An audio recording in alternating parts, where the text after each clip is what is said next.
Здравейте, това е Сиренарската школа на Мина, аз съм Мина Варджиева. Ранно изшупване при сиренето. Ето това са шуплите, които се образуват. Могат да бъдат много ситни, надупчено като сигла. Това нещо може да бъде на гъба. Могат да бъдат и по-големи от това. Това е сравнително малко шупване.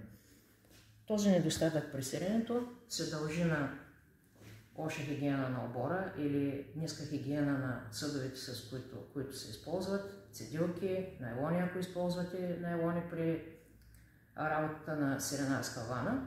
Може това нещо да се получи и при наличие на потискащи вещества в самото мляко. Това са антибиотици при лекуване на животните или други лекарствени препарати, при които трябва да се спазва карантинния срок. Когато имате такъв случай, това мляко трябва да бъде отделено. Също може да се получи този недостатък и когато имаме наличие на миещи препарати, остатъчни, когато са мие автоматично при централните млекопроводи или ако използвате неподходящи препарати, които не са обилно изплакнати. Сега, как да познавате, нали, предния път казах, как да познавате бактериалната шупа, винаги сиренето се опитва да излезе отгоре. Значи, при всички бактериални недостатъци имаме газообразуване. Това нещо сега може да бъде лекувано с саламура, която е с много високо съдържание на сол, а също и може, нали, при дългото зрение малко да се тушира този процес. Въпреки всичко, не е желателно да има такива недостатъци.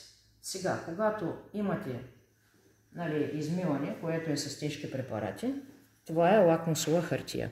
Може да бъде друг вид, може да бъде по-детайлна.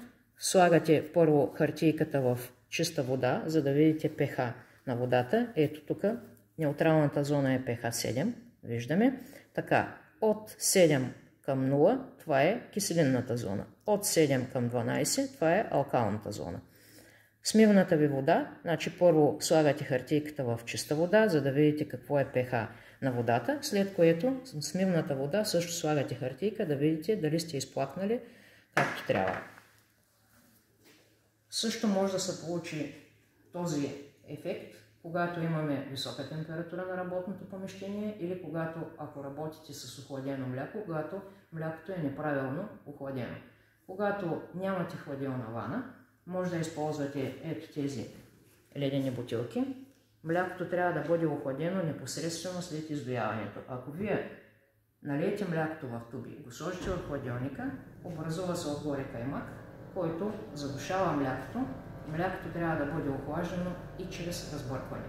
Охлаждате, значи аз когато доях, примерно в големите горещини, слагам бутилките директно в гюма, в който доях, за да може охлаждането да бъде непосредствено след издояването.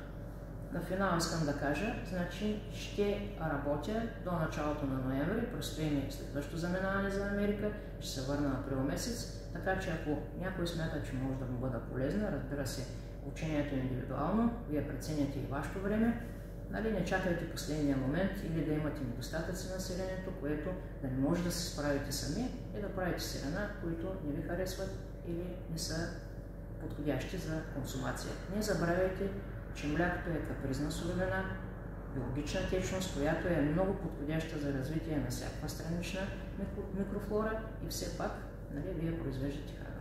Благодаря.